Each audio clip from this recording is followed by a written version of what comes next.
that it sounds like Pathfinder kind of becomes that 3.75 area, where it's not quite 4th edition with all the streamlining and all of that. It still keeps the depth and the classic tabletop RPG feel of Dungeons and Dragons.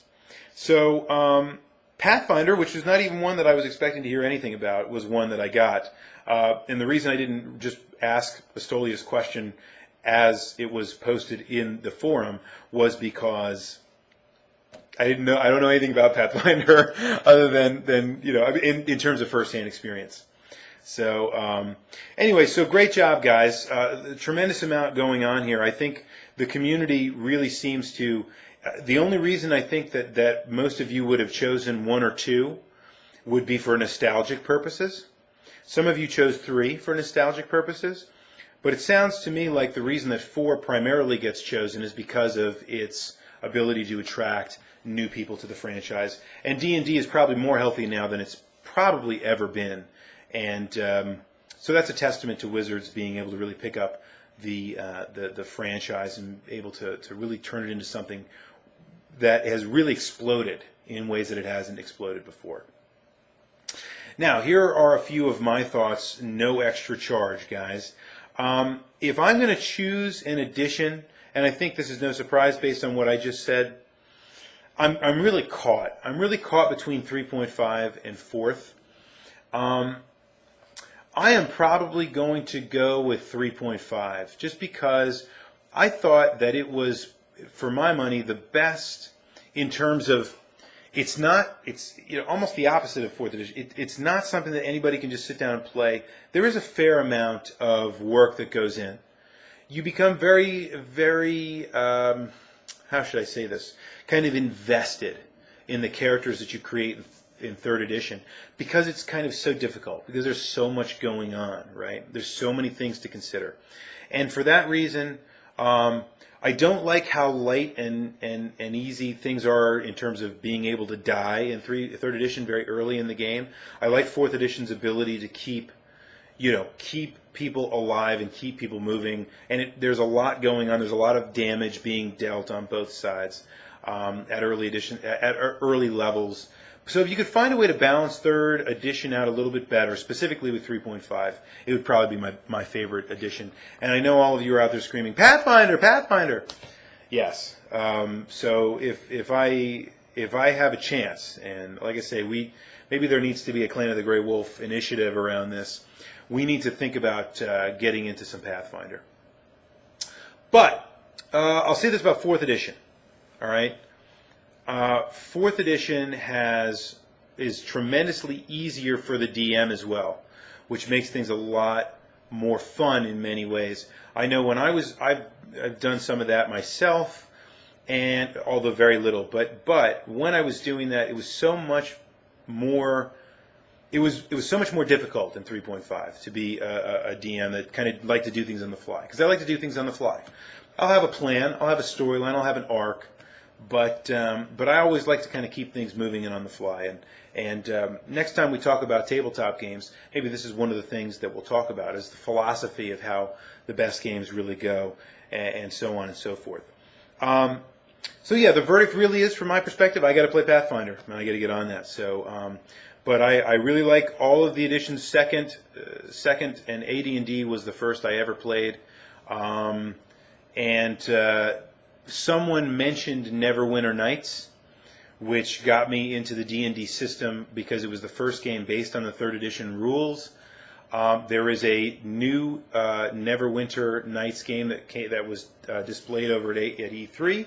Speaking of E3, bringing D&D to Facebook, which is something that can actually be used in-game by GMs and DMs all over the world, which might give us a cool way into a Clan of the Grey Wolf kind of sponsored event. I'm talking way too much for this to be just speculation at this point. But anyway, the point is, Neverwinter Nights and all the games that were based on, Baldur's Gate was based on 2nd edition.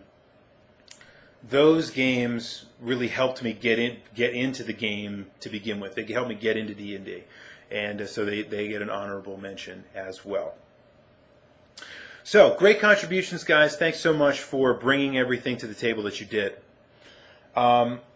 and things stayed relatively civil in terms of the D&D debate. We'll talk more about tabletop gaming in the future, I promise, because that's one of the things I really want to be able to focus on moving throughout the rest of the year. All right, guys. So let's see. E3 was this past week. There was so much going on and so many different new concepts or new information about games that we knew about, and obviously each of the manufacturers had their own kinds of spiels to give to us as the gaming community about, what's next, so on and so forth. There's a tremendous amount of stuff to talk about. But I think if anybody's going to be honest, if you're looking at what's going on with E3 this year, the most exciting thing to talk about is the Wii U. All right? We're going to do that here. So the Wii U's concept is actually fairly simple. It's a Wii, motion controls, everything else, backwards compatibility, all the traditional 9 you would have thought from the next Wii console. The change in the game is the controller, which actually the Wii U controller will actually have, it's kind of a regular controller, same kind of button schematics as you would imagine, but it has a fully blown touchscreen in the middle. This is really, really neat concept. And it helps you do all kinds of stuff. Any of you that haven't read up on the Wii U, go check it out. There's a lot of really neat information, and you should definitely check out Nintendo's briefing. They show a lot of the ways that that the Wii U can be utilized in the future. But here's one of the things I want to focus on for our first question about E3 this year. Nintendo is clearly making a play with the Wii U. So the Wii really retreated, as we talked about in the PlayStation Weekly Ringer a few weeks back. Nintendo really retreated from the console wars in this last cycle in order to dominate a different space. They wanted to invite as many different casual gamers, and grandma now has a Wii, and everybody can play tennis as a family in the living room, and it just kind of changed the experience of video gaming. And they were very successful in that. They had a lot of people buy those things that were far, far and away beyond those that are what we would consider traditional, or as Microsoft and Sony would say, maybe the hardcore kind of gamers. But here's my question for you. With the Wii U, and if you look at some of the titles that are coming out and debuting with the Wii U, they're clearly focused on trying to use the Wii's appeal to try to get back to the more core gaming community, the hardcore traditional folks that have been Nintendo gamers all their lives. Just look at something like the new Zelda game, for example. There are just some tremendous amount of time has been put in toward attracting folks that are more traditional gamers back with this Wii U. And it just looks like they're really trying now to go. They've retreated, they've won that battle, and now it looks like they're trying to kind of work their way in, keep what they've conquered, but work their way back in. So my question for next week's Weekly Ringer is this: do you think Nintendo will be successful in coming back into the traditional or hardcore gaming market with the Wii U?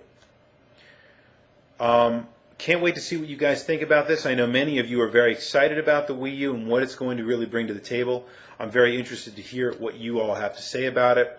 Please let me know in those comments. I can't tell you how much I actually really do enjoy reading what you guys bring to the site every week. So, thanks for watching as always, guys. I am the Commodore from the Clan of the Grey Wolf. This is the Weekly Ringer, but there is no reset button.